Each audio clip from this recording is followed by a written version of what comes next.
Amados hermanos, muy buenas noches. La lectura de hoy en Mateo 25:31. Cuando el Hijo del Hombre venga en su gloria y todos los santos ángeles con él, entonces se sentará en su trono de gloria y serán reunidas delante de él todas las naciones y apartará los unos de los otros como aparta el pastor las ovejas de los cabritos. Y pondrá las ovejas a su derecha y los cabritos a su izquierda. Entonces el rey dirá a los de su derecha: venid, benditos de mi Padre, heredad el reino preparado para vosotros desde la fundación del mundo. Porque tuve hambre y me disteis de comer, tuve sed y me disteis de beber, fui forastero y me recogisteis, estuve desnudo y me cubristeis, enfermo y me visitasteis, en la cárcel y vinisteis a mí. Entonces los justos le responderán diciendo: Señor, ¿cuándo te vimos hambriento y te sustentamos, o sediento y te dimos de beber? ¿Y cuándo te vimos forastero y te recogimos, o desnudo y te cubrimos?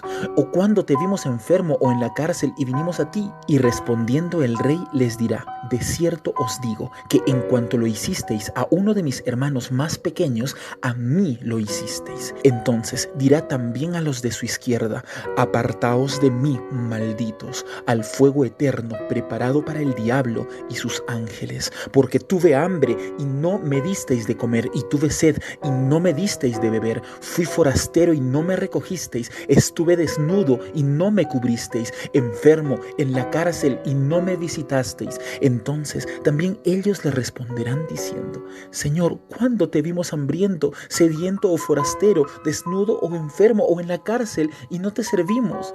Entonces él les responderá diciendo: de cierto os digo, que en cuanto no lo hicisteis a uno de estos más pequeños, tampoco a mí lo hicisteis. E irán estos al castigo eterno y los justos a la vida eterna. Como en cada oportunidad, recordemos un poquito del contexto. Jesús se encontraba en Jerusalén, en el que fue su último viaje. Él sabía muy bien que su crucifixión estaba muy cercana, pues ya no saldría de esta región sino después de haber sido sacrificado. Él había advertido repetidas veces esta verdad a sus discípulos, especialmente en su camino de venida. La que hoy nos ocupa es su última parábola, pues el siguiente capítulo nos narra la traición de Judas y todo lo que sabemos que viene después. En los versículos anteriores, Jesús declaró una de las profecías más desgarradoras jamás proclamadas en Israel. El gran templo de Jerusalén sería completamente destruido, y no estamos hablando de un templito como los que conocemos, ni siquiera de una gran catedral. El templo de Jerusalén era un complejo de muchas construcciones que se extendían por alrededor de 144,000 metros cuadrados, parte del cual estaba formado con piedras gigantescas y todo adornado con gran suntuosidad. Si Filón de Bizancio y sus compañeros la hubieran conocido, esta gloriosa construcción se encontraría definitivamente entre las 7 maravillas del mundo antiguo. Tanto los discípulos como los demás que escucharon esto quedaron perplejos, pues ellos esperaban que Jesús, como Mesías, tomara este templo como su centro de gobierno y de culto. Pero ahora entendían que Jesús tenía unos planes muy diferentes. Ya estaba claro que aquel glorioso tiempo cuando el Mesías vendría a conquistar todas las naciones del mundo no sucedería pronto. Y como los discípulos entendían que este gran evento marcaría el fin de esta era, en privado se acercaron a Jesús y le preguntaron: Maestro, ¿qué señal habrá de tu venida y del fin del siglo? Entonces Jesús les habló de las señales antes del fin, que serían las puertas abriéndose para su parucía. En esta fecha tan anhelada, Él no volvería más como un niño indefenso, sino que descendería de entre las nubes como el poderosísimo, invencible Rey Celestial, el justiciero divino que conquistaría todas las naciones por el poder de su palabra y juzgaría a todas asumiendo el dominio sobre toda la tierra de pleno derecho. Entonces narra 3 parábolas apocalípticas. La parábola de las 10 vírgenes, donde los que no están preparados para su llegada inminente serán dejados atrás. La parábola de los talentos, donde al volver el amo de su larguísimo viaje recompensaría con la gloria eterna a todos aquellos que administraron correctamente los dones que habían recibido con anterioridad y quitaría lo poco que tiene a todo aquel que no hizo nada con aquello que había recibido. Y entonces nos contó la tercera y última parábola apocalíptica, que es la que nos ocupa hoy. Antes de continuar, debemos recordar que así como la conquista de una ciudad antigua era un evento que no se daba en un solo instante, sino que era un proceso que podía tomar muchos días, así también su segunda venida es un evento que no se da en un solo instante, sino que es una seguidilla de momentos, cada uno más significativo que el anterior y que tiene como su momento cumbre el vislumbre del mismísimo Cristo descendiendo entre las nubes con poder y gran gloria. Pero así como su segunda venida no comenzará allí, tampoco allí terminará, sino que luego de descender será enfrentado a todos los ejércitos de la tierra y él solo los vencerá en la batalla conocida como Armagedón. La parábola que nos ocupa es lo que sucederá justo después de haber concluido tal batalla, cuando el victorioso rey se siente en su trono de gloria aquí en la tierra para iniciar su gobierno milenario. Mateo 25:31. Cuando el Hijo del Hombre venga en su gloria y todos los santos ángeles con él, entonces se sentará en su trono de gloria y serán reunidas delante de él todas las naciones. Nótese que en ningún momento habla de libros abiertos, ni que esto se llevaría a cabo en los cielos, sino que esto se está dando aquí, en la tierra, cuando Cristo vuelve a esta tierra. La escena que Cristo nos está mostrando aquí no es el juicio final, sino que es el inicio de su gobierno milenario sobre esta tierra. Entre todos los que sobrevivan al Armagedón, habrán muchos creyentes que no habían perecido en la gran tribulación, pero también habrán muchos incrédulos que, aunque no lucharon en la batalla, sí estaban vivos cuando ésta sucedió y se mantuvieron incrédulos hasta cuando ésta hubo terminado. Bien, Jesús no iniciará su gobierno perfecto condonando a la raza corrupta de la era pasada. Todos han tenido el tiempo suficiente para arrepentirse y las señales han sido inequívocas e inescapables. Para cuando esto esté sucediendo, el Evangelio habrá sido predicado hasta en el más recóndito rincón de este planeta. Absolutamente todo ser humano ha tenido su oportunidad y ahora el tiempo se ha acabado. El reino de Cristo en esta tierra comienza solo con sus mansas y obedientes ovejas. Los cabritos serán puestos en su lugar correspondiente. ¿Ya sabes cuál es? Versículo 31. Y apartará los unos de los otros, como aparta el pastor las ovejas de los cabritos. Las ovejas y los cabritos son kosher, o sea, ambos animales son permitidos como alimentación para los hebreos. Los pastores de Israel conocían muy bien las diferencias de estos animales, especialmente durante su crianza, pues aunque en muchos casos los rebaños de ovejas y cabritos se juntaban y pastaban juntos, ambos animales tenían diferencias de forma y de comportamiento tremendamente marcadas. Las ovejas del Medio Oriente son generalmente muy dóciles y obedientes, pero las cabras son temperamentales, agresivas y tremendamente rebeldes. El rastro que dejan ambos animales luego de haber pacido es muy evidente. Las ovejitas cortan la hierba con sus dientecitos, dejando las raíces intactas, de modo que la hierba vuelve a crecer pronto y bien, pero las cabras arrancan la hierba y se la comen con todo y raíz.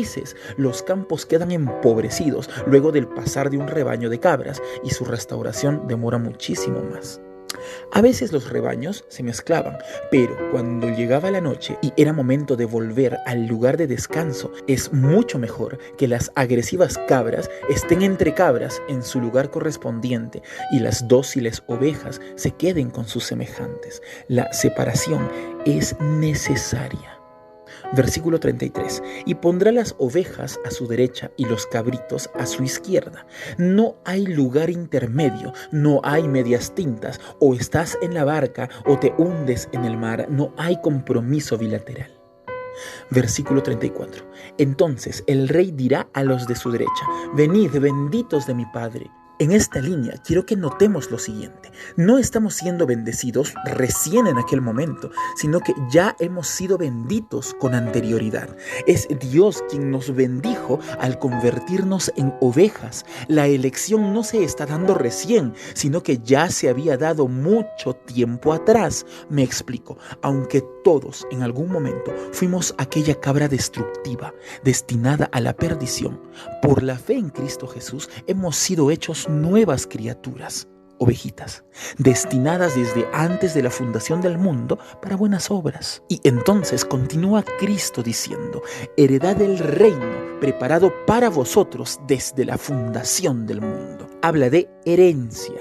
Una herencia es recibida por ser hijo, no por haber hecho alguna obra especial que te haga merecedor de la herencia. Así también la salvación no es por obras, sino por aquella humilde pero sincera fe que desencadenó sobre nosotros el poder transformador del Omnipotente, que nos hizo formar parte de aquellos que son aceptos desde la fundación del mundo. Versículo 35. Porque tuve hambre y me disteis de comer, tuve sed y me disteis de beber, fui forastero y me recogisteis, estuve desnudo y me cubristeis, enfermo y me visitasteis, en la cárcel y vinisteis a mí. Jesús, el Rey glorioso que acaba de conquistar el mundo entero, no fue ayudado por ninguno de los que ahí estaban, pero sus hijos, los más pequeños, esto es, los más vulnerables, sí que fueron apoyados y sostenidos por los más grandes, los más prósperos, los mejor establecidos. Amados hermanos, balar es el nombre que se le da al sonido que hace una oveja, el famoso me. Las ovejitas no balan para volverse ovejitas, sino que balan porque son ovejitas. De la misma manera, las buenas obras no nos vuelven cristianos, sino que son la evidencia de que lo somos. Versículo 37. Entonces los justos le responderán diciendo: Señor, ¿cuándo te vimos hambriento y te sustentamos, o sediento y te dimos de beber? ¿Y cuándo te vimos forastero y te recogimos, o desnudo y te cubrimos? ¿O cuándo te vimos enfermo o en la cárcel y vinimos a ti? Respondiendo el rey les dirá: de cierto os digo que en cuanto lo hicisteis a uno de mis hermanos más pequeños, a mí lo hicisteis. Ninguna de las cosas que hacemos para la gloria de Dios queda en el olvido. Yo conozco tus obras, dice Cristo, a cada una de las 7 iglesias del Apocalipsis. Y estas obras siempre serán en favor de otros. Estas obras, cada una sin excepción, serán recompensadas por el juez justo cuando el momento de su justicia haya llegado. Versículo 41. Entonces dirá también a los de la izquierda: apartaos de mí, malditos, al fuego eterno preparado para el diablo y sus ángeles. Porque tuve hambre y no me disteis de comer, tuve sed y no me disteis de beber, fui forastero y no me recogisteis, estuve desnudo y no me cubristeis, enfermo y en la cárcel y no me visitasteis. Entonces también ellos le responderán diciendo: Señor, ¿cuándo te vimos hambriento, sediento, forastero, desnudo, enfermo o en la cárcel y no te servimos? Entonces Él les responderá diciendo: de cierto os digo que en cuanto no lo hicisteis a uno de estos más pequeños, tampoco a mí lo hicisteis. E irán estos al castigo eterno y los justos a la vida eterna. Por más que la cabrita intente balar, nunca logrará engañar al gran pastor. Y nadie necesita obligar a la oveja a balar, sino que lo hace porque así es su naturaleza, porque para eso fue formada desde que Dios decidió así formarla. Hay 3 puntos que debemos recordar con la reflexión de hoy. La separación es inminente. Cabritos y ovejas habitan juntos hoy, comiendo el mismo pasto bajo el mismo cielo, pero no será así para siempre. La separación se dará en el gran día, la segunda venida de Cristo Jesús. Y como está profetizado, solo los suyos heredarán la tierra. 2. Las ovejas no balan para ser ovejas, sino que balan porque son ovejas. No son las obras las que cambian tu situación ante el Señor, sino tu naturaleza. Sea la nueva naturaleza en Cristo Jesús o tu vieja naturaleza destinada a la destrucción. Las cabritas solo tienen un camino, una solución para alcanzar salvación. Necesitan nacer de nuevo, de modo que el viejo cabrito murió y una ovejita preciosa nació. 3. Yo conozco tus obras, dijo Jesús. Ningún balido se pierde en el vacío. Ningún esfuerzo será olvidado. El Señor conoce bien tu entrar y tu salir, tu andar y tu pensar. Por más secreto que fuera tu apoyo a aquel que lo necesita, Él lo recompensará. Si gustas de los mensajes de la palabra de Dios, es hora que nos ayudes a compartirlos para poder llegar a más hogares. Y no te olvides que todos los días estamos haciendo devocionales, un tiempo especial para pasar con Dios. Suscríbete, comenta y comparte todos los días.